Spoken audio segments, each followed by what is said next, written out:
e ao brilhantismo do nosso presidente, o professor Domingos Coutinho, que está aqui. A ABEA abriu como uma biblioteca. Nós atualmente contamos com 4.000 volumes aproximadamente, e com o passar, abrimos em 2006, e com o passar dos anos nós nos transformamos em um centro cultural de artes brasileiras muito importante aqui em Nova York e nos Estados Unidos também.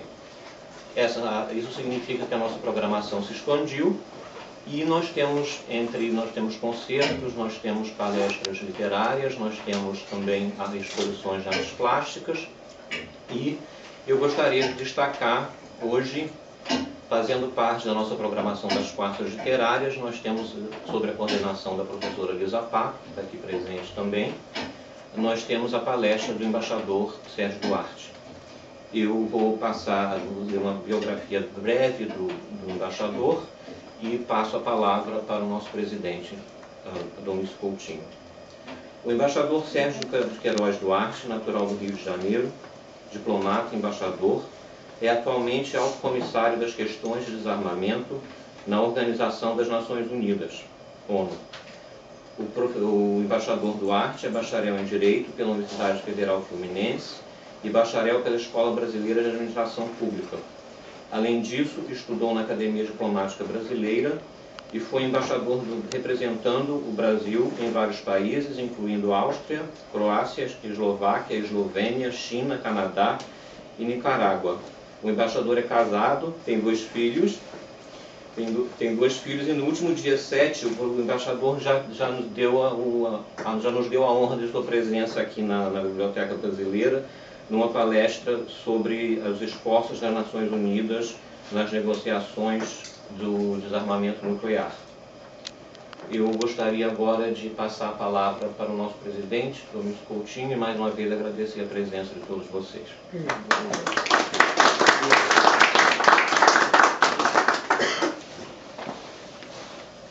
Antes de falar das agruras do tradutor, eu gostaria de tecer algumas considerações sobre as agruras do poeta.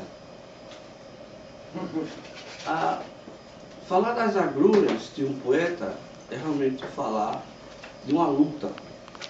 Drummond refere-se a isso, dizendo que lutar com palavras é uma luta vã, insana.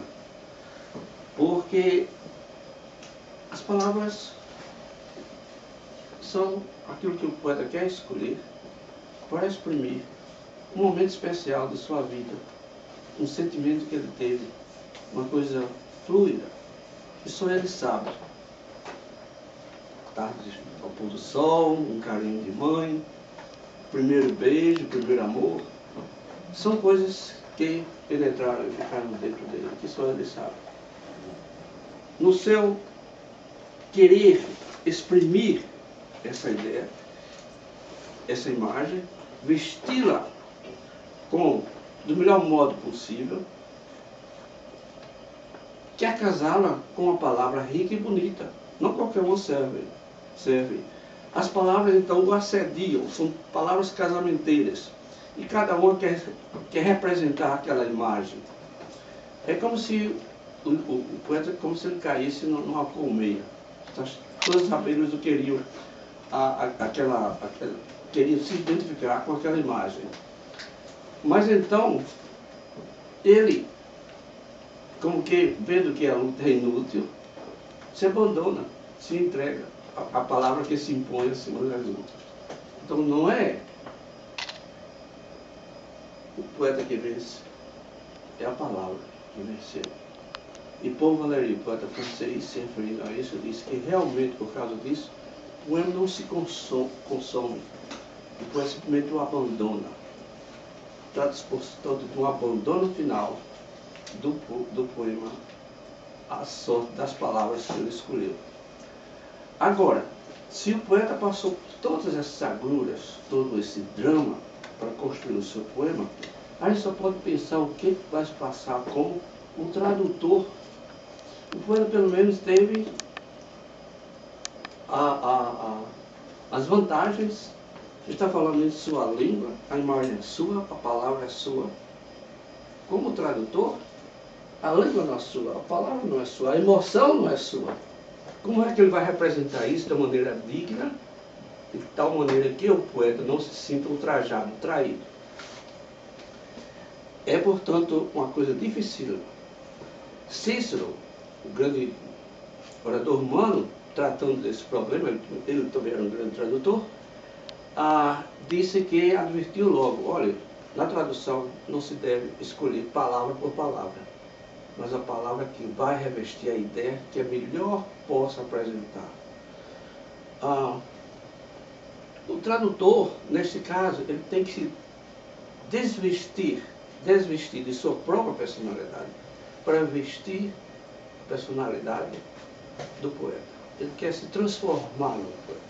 Portanto, é uma espécie de transcendência que acontece. No começo, os tradutores eram livres.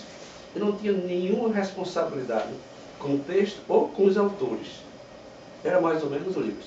Naturalmente, houve os grandes tradutores que levaram a coisa a sério. Lívio, o primeiro tradutor de Homero, ele ficou famoso também. O São Jerônimo, que traduziu a Bíblia, ele, uma pessoa muito erudita, traduziu a Bíblia da maneira que o povo pudesse entender. Então é assim conhecido como a Vulgata, no latim simples, não no latim clássico.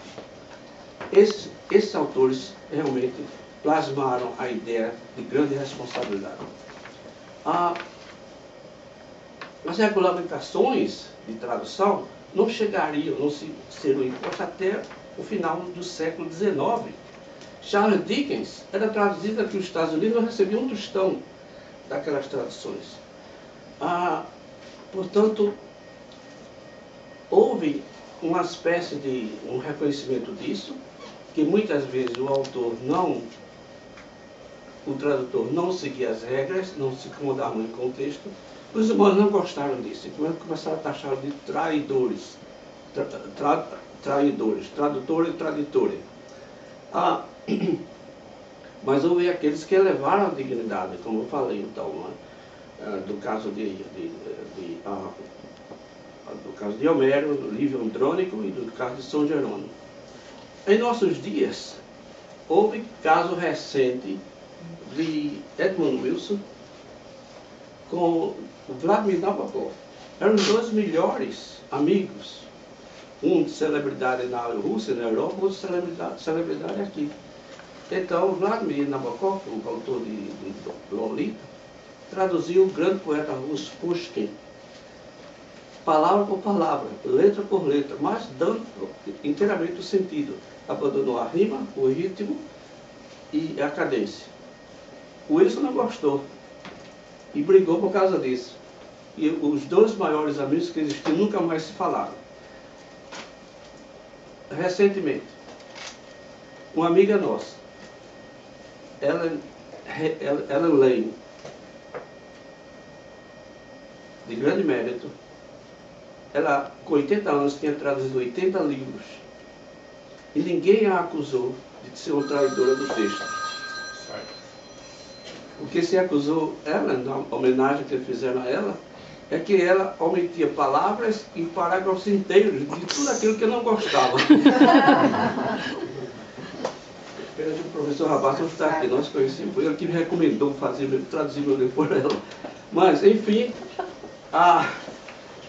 eu já tinha contratado que ela traduzisse meu livro. Felizmente, ela desistiu por ela mesma. God bless you, Helen. We love you. Mas o fato é que essas coisas aconteceram, e acontecem. O professor Rabassa, o grande tradutor, elogiado por Garcia Marques, o grande Nobel de Literatura, com seu livro 100 Anos de Solidão, traduzido pelo professor Rabassa.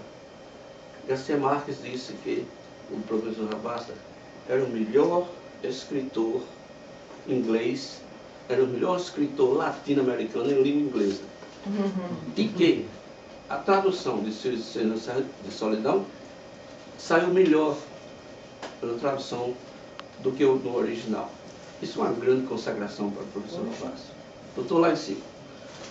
Entretanto, o próprio professor Rabassa, ao escrever as suas memórias, quis se livrar, se proteger das críticas que certamente iriam surgir.